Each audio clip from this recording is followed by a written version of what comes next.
दोस्तों, आज के इस पहली कहानी से आपको यह सीखने को मिलने वाला है कि जीवन में असंभव कुछ भी नहीं है और जब जागो तब सवेरा।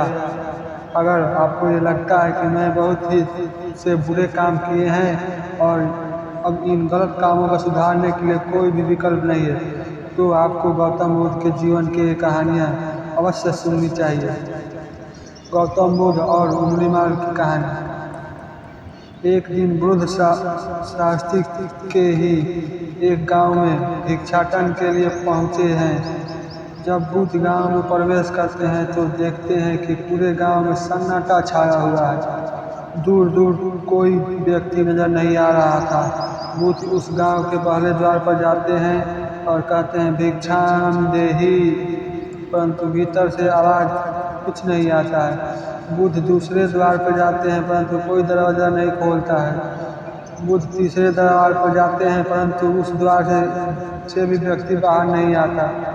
फिर अचानक एक दरवाज़ा खुलता है जिससे एक व्यक्ति बाहर निकलता है और वो जल्दी से बुद्ध को हाथ पकड़ता है और उन्हें घर में ले जाता है और कहता है, क्षमा करें बुद्ध, परंतु इस समय आप बाहर नहीं जा सकते। उंगलीमाल को श्रावस्ती का सीमा पर देखा गया है। सभी गांव वाले डर के मारे अपने अपने घरों में खिड़कियां दरवाजे बंद करके बैठे हुए हैं। बुद्ध उस व्यक्ति से पूछते हैं, कौन है ये उंगलीमाल और उससे इतना भय क्यों है? वह व्यक्ति कहता है, उंगलीमाल एक राक्षस है। उसे जो भी मनुष्य मिलता है, बच्चा, वृद्ध, स्त्री या पुरुष, यहाँ तक कि सन्यासी भी, वो किसी को नहीं छोड़ता। महाराज प्रसन्नजीत के सैनिक भी उससे डरते हैं। बुद्ध उस व्यक्ति से पूछते हैं, क्या वो ये सब धन के लालच में करता है? वो व्यक्ति कहता है, नहीं, धन का उसे कोई लालच नहीं है। वो जब भी किसी मनुष्य पर वार करता है तो उसकी उंगली काट कर अपने गले में माला बना लेता है, इसीलिए उसका नाम उंगलीमाल पड़ गया है। और यह भी सुना है कि जब उसके गले की माला में 100 उंगलियां पूरी हो जाएगी तो उसकी विनाशक शक्तियाँ और भी बढ़ जाएगी। बुद्ध कहते हैं, आभार आपका जो आपने मुझे इसके बारे में बताया। फिर वो व्यक्ति बुद्ध से कहते हैं, कृपा कर बाहर आप न जाइए क्योंकि आप पर भी वार कर सकता है। बुद्ध कहते हैं, भय से अपनी राह छोड़ दो, ऐसा मैंने कभी किया नहीं। मुझे भिक्षा मांगता देख जन जन के हृदय में उंगलीमाल का भय कम होगा। फिर वो व्यक्ति कहता है, नहीं बुद्ध, आप मत जाइए, वो बहुत ही ज़्यादा खतरनाक है। बुद्ध कहते हैं, वो खतरनाक नहीं बल्कि दुखी है और मुझे उसके पास जाना होगा क्योंकि मेरी आवश्यकता है उसे। इतना कहकर बुद्ध उस व्यक्ति के पास चले जाते हैं। कुछ दूर चलने के बाद बुद्ध वन में प्रवेश करते हैं। वन में चारों ओर एक सन्नाटा छाया होता है। दूर दूर तक कोई मनुष्य न दिखने पर कोई पशु नहीं दिख रहा है, परंतु बुद्ध अपने मार्ग में आगे बढ़ते जा रहे हैं। अचानक बुद्ध के सामने उंगलीमाल आकर खड़ा हो गया। उसका रूप इतना डरावना होता है कि कोई भी व्यक्ति देखकर भयभीत हो जाए। उससे गले में उंगली की माला होती है, चेहरा और हाथ रक्त से सने होते हैं और शरीर बलशाली होता है। उसका रूप इतना भयानक होता है कि साधारण व्यक्ति के प्राण तो उसे देखते ही निकल जाए, परंतु बुद्ध पर उंगलीमाल के इस डरावने रूप का कोई भी असर नहीं पड़ा। बुद्ध कुछ क्षण तक एक शांत मुस्कुराहट के साथ उंगलीमाल की तरफ देखते हैं और फिर उसकी बगल से निकल जाते हैं, अपने मार्ग में आगे बढ़ जाते हैं। बुद्ध को ऐसा करते देख उंगलीमाल को ये समझ नहीं आता कि उसे साथ ये हो क्या रहा है। तो मन ही मन सोचता है कि मुझे देखकर लोग तो भाग जाते हैं या देखकर ही मर जाते हैं, फिर मुझे अपने प्राणों की भीख मांगने लगते हैं। मैंने कई सन्यासियों को भी मारा है, परंतु मैंने आज तक कोई ऐसे व्यक्ति नहीं देखा जो मुझे नज़रअंदाज करके अपने मार्ग से आगे बढ़ जाए। या तो इसने मुझे ध्यान नहीं दिया होगा या फिर हो सकता है यह देख ही नहीं पाता होगा, परंतु मुझे इससे क्या, मुझे अपनी उंगलियों की माला पूरी करनी है। उंगलीमाल बुद्ध को आवाज़ लगाते हैं, ये साधु रुक।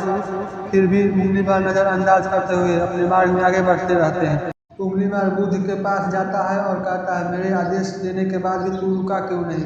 बुद्ध कहते हैं मैं तो बहुत पहले ही रुक चुका हूँ, तुम ही चलते जा रहे हो। उंगली मार ये समझ ही नहीं पाता है कि बुद्ध क्या कह रहे हैं, परंतु वो इतना ज़रूर समझ पा जाता है कि सामने खड़ा व्यक्ति उससे थोड़ा भी नहीं डर रहा है। उंगली मार बुद्ध को डराने के लिए चिल्लाकर पूछता है, ये साधु तुझे मुझसे भय नहीं लग रहा है? मैं आदि मानव हूँ। बुद्ध कहते हैं नहीं, तुम मानव हो बुद्धि। बुद्ध की यह बात उंगली मार को हृदय पर लगती है। एक बार उसे किसी के मानव कहा था, परंतु वो इस बात को नज़रअंदाज करने का प्रयास करता है और बुद्ध से पूछता है, ये साधु तूने एक क्यों कहा कि तू कब का रुक चुका है, जबकि तू चले जा रहा है, और तूने ये क्यों कहा कि मैं नहीं रुका हूँ? बुद्ध कहते हैं मैं बहुत पहले ही रुक चुका हूँ, यानी मैंने ऐसे सारे बुरे कृत्य करना पहले ही छोड़ दिया हूँ जिससे किसी भी व्यक्ति को कष्ट पहुँच सकते हैं। सब जीना चाहते हैं, बस तुम उन्हें करुणा से देखने का प्रयास करो। बुद्ध के ये शब्द दोबारा से उंगली मार के हृदय पर चोट करते हैं, परंतु वो दोबारा से बुद्ध की बातों को नज़रअंदाज करने का प्रयास करता है और इस बार वह क्रोध में भरकर बुद्ध को गर्दन पर अपना कटारी रख देता है, जिससे वो लोगों की हत्या करता था।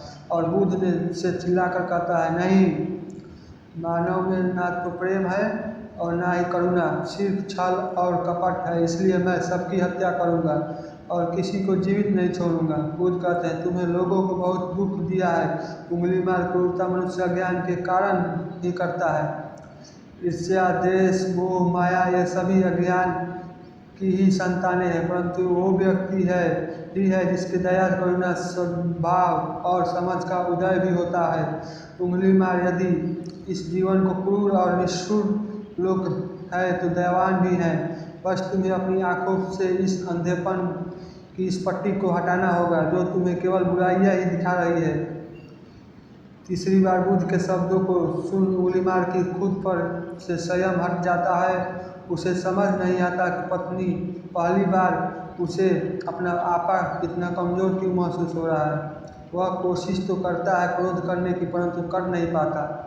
वो बड़ी हिम्मत जुटाकर क्रोधित होने का नाटक करके बुद्ध से कहता है तुम और व्यक्तियों जैसे नहीं हो। बुद्ध कहते हैं मैं हर व्यक्ति जैसा ही हूँ, बस जागृत हूँ और यह सिद्ध कर रहा हूँ कि हर व्यक्ति में जागने की क्षमता है। मेरा मार्ग क्रूरता को दया में परिवर्तन करना है। उंगली मार तुम अनजाने में घृणा के पथ पर हो, बस इस क्षण रुक जाओ। तुम्हारे भीतर ये भी क्षमता है कि तुम दया और करुणा के पथ पर चल सको। इतना सुनते ही उंगली मार के हाथ से कटारी जमीन पर गिर जाती है और उसकी आंखों में आंसू बहने लगते हैं। भला कोई कब तक बुद्ध को अनदेखा करेगा? उंगली मार रोते हुए बुद्ध से पूछता है, क्या आप वही हैं जिन्हें लोग बुद्ध कहते हैं, जो लोगों की मूर्ति के मार्ग पर चलने का सिखाते हैं? फिर बुद्ध कहते हैं, हाँ मैं वही हूँ और मुझे तुझे भी मुक्ति के मार्ग पर ले जाना चाहता हूँ। फिर उंगली मार कहता है, परंतु मैं अब बहुत दूर निकल गया हूँ, मैंने बहुत हत्याएं करी है और बहुत पाप करे हैं। मैं अब चाहकर भी वापस नहीं लौट सकता और मेरा वापस लौटना अब असंभव है। बुद्ध कहते हैं, असंभव कुछ भी नहीं, जब जागो तभी सवेरा। उंगली मार कहता है, मैं अब पुनर्जीवन है कि ओर नहीं मोड़ सकता, बहुत देर हो चुकी है। बुद्ध कहते हैं, तुम में इतनी चेतना है कि तुम जानते हो कि जो तुमने अब तक किया वह बुरा था। इसका अर्थ यह है कि तुम जानते हो कि क्या अच्छा है और क्या बुरा है। उंगली मार जिस दिन से तुमने अच्छा कार्य करना शुरू किया है उस दिन से तुम्हारा एक नया जीवन शुरू हो जाएगा। फिर उंगली मार कहता है, मैं कितने भी अच्छे कार्य क्यों न कर लूँ, परंतु लोग मुझे उसी दृष्टि से देखेंगे और मुझे चैन से जीने नहीं देंगे। बुद्ध कहते हैं, उंगली मार यदि तुमने हिंसा का मार्ग छोड़ा तो मैं तुम्हें मार्ग दिखाऊंगा और तुम्हारा संरक्षण करूंगा और तुम्हें लोगों के घृणा से बचाऊंगा। बस पहला कदम तुम्हें ही उठाना होगा। उंगली मार पूछता है, क्या ये हो सकता है? बुद्ध कहते हैं, अवश्य हो सकता है, तुम में असामान्य बुद्धि है। उंगली मार तुम परम सत्य के पथ पर बहुत आगे जाओगे। उंगली मार रोते हुए बुद्ध के चरणों में गिर पड़ता है और कहता है, मैं आपको वचन देता हूँ कि मैं सारे बुरे कृत्य करना छोड़ दूंगा और अपने पीछे करुणा के पथ पर चलना सीखूंगा। कृपया आप मुझे अपना शिष्य बना लीजिए।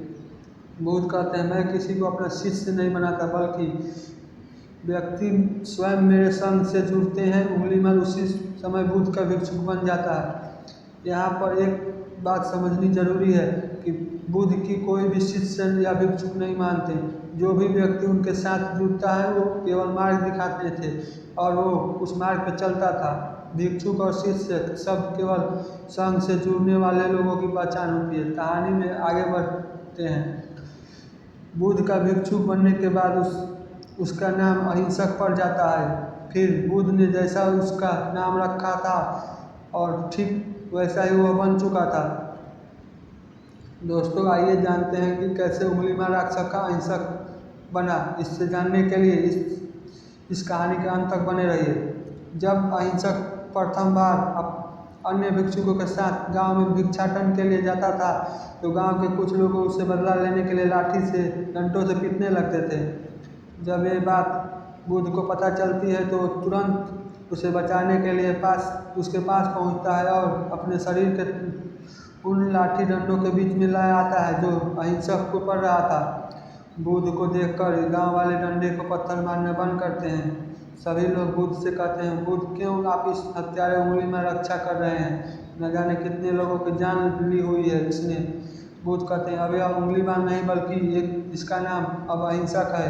यह आपकी ही तरह एक मानव है। तो गांव वाले कहते हैं, ऐसा आदमी कभी नहीं बदल सकता। बुद्ध कहते हैं, यह बदल चुका है, बस आप सब लोग इसकी पुरानी दृष्टि से देख रहे हैं। यदि यह उंगलीमाल होता, क्या आप में से किसी में भी इतना साहस है, बल है कि कोई इसकी उंगली भी लगा सके? ये आपका हर वार खाता रहा और क्या इसके अपने पलट कर वार किया? नहीं। क्या यह परिवर्तन आपको नहीं दिख रहा? आज इसने अपना लहू बहा से अपने सारे बुरे कृत्य धो डाले हैं।